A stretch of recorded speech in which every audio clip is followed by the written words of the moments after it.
When children are at home, they get up to all sorts of tricks to satisfy their insatiable curiosity.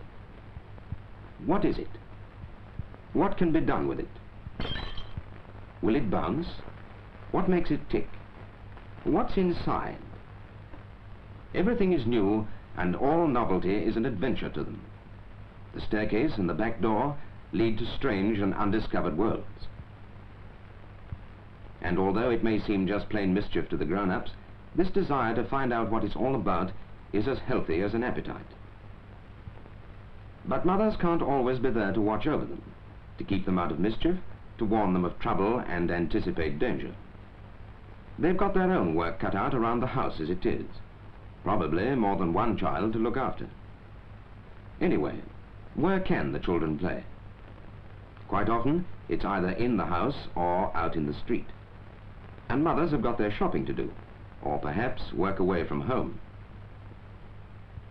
So the children will get up to their monkey business, and after will come the explanations and scoldings. Then they will go off again, sometimes getting into trouble, sometimes getting out of it, but often in danger.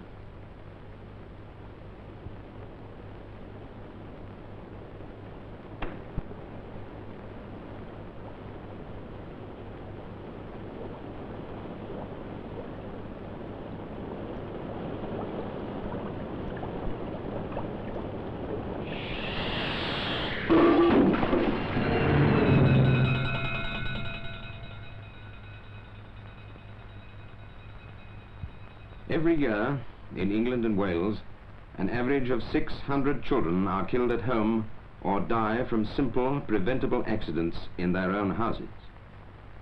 Every year, 12,000 children are hurt badly enough to be admitted to hospital. Many of them recover with bodies permanently damaged. Some are hopelessly crippled.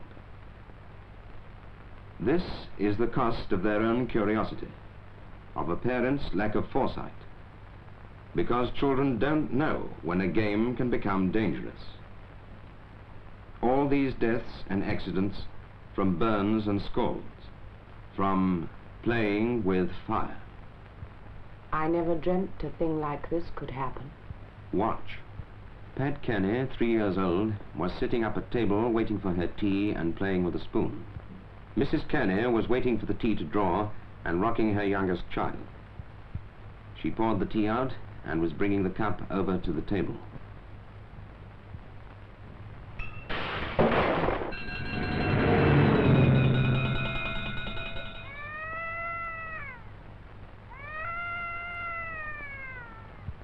Mary Johnson, 4 years old, was playing with her father while she waited for her bath. Mrs. Johnson had already poured the hot water in and had gone out to fetch some coal. Mary and her father were having a wonderful game.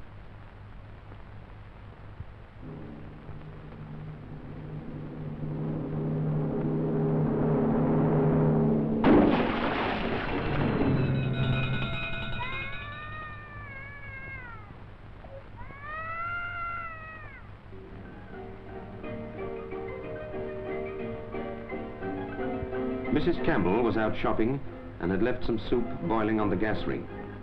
She was held up by queues so that her husband had to go off and leave the children to themselves. Jessie had picked James up and was sitting by the fire. George was jumping about because there was more space near the fire and because he had new shoes on.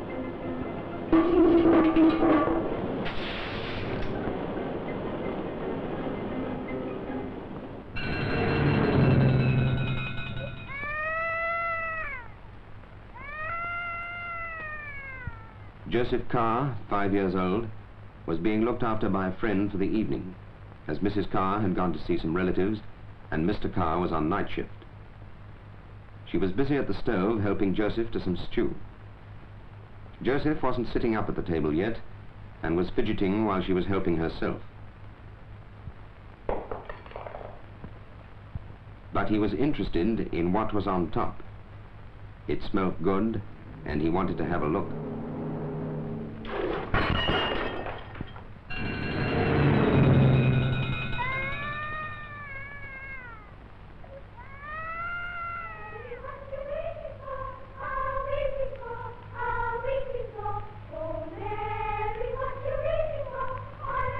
Helen and Bill Patterson were waiting to go to bed. Mrs. Patterson was in another room, and Mr. Patterson had gone to buy some fish and chips. Bill wanted Helen to get a book down from the mantelpiece.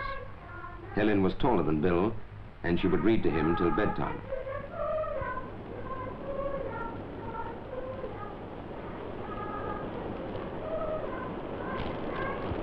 All these accidents could so easily have been prevented. By taking the simplest precautions against fire and heat, these children could have been protected from the dangers that are present in every home. Of course, the safest place for a child is in a playpen or a separate room. But if children are going to be around the house, every fire or stove, whether it be gas, electric or coal, must have a good solid fire guard added to it, because most fires are sold without suitable protection. And this guard must be attached to the wall, otherwise it will just get pulled over. And don't balance kettles on gas rings, or think that because they're out of reach, they're out of harm's way.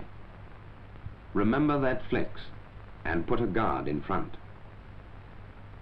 And saucepans, bowls of fat, teapots, everything hot and liquid. Remember, children may be curious about anything, so put them all well out of reach. Though nothing is ever out of reach on a tablecloth, because of course a child can just pull the cloth off. A small tablecloth which doesn't overhang, or oilcloth tacked to the underside of the table, is the safest. And when you are getting the bath ready, remember, although it may seem the wrong way round, that the cold water goes in first, before the hot water. Otherwise, you are asking for trouble. Cotton frocks and flannelette nightgowns are very inflammable. They stand away from the body and swing out as the children play. Interlock material is safer, it clings to the body. But a fire guard is really the only protection against clothes catching fire. And don't forget about the cup of tea over somebody's shoulder. This is always happening. If, with all these precautions, a child does get burnt or scalded, cold water from the tap will help to relieve the pain most quickly.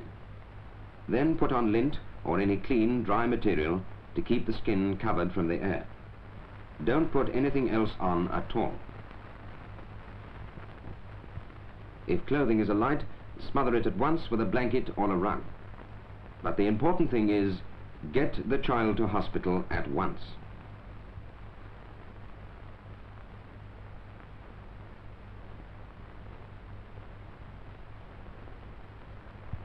Remember how quickly and easily accidents can happen when you're not on the lookout. Really, it's only a question of common sense. Common sense and patience with the children. Because for them, one thing is as good to play with as another. If they are trained early to keep away from fire and hot things, they will develop heat sense in the same way as they can develop road sense. But until they understand the harm that these things can do to them, it is the responsibility of the parents to see that the one thing they do not play with is fire. Remember the figures. Remember the children. And don't forget the fire guard and the boiling saucepan.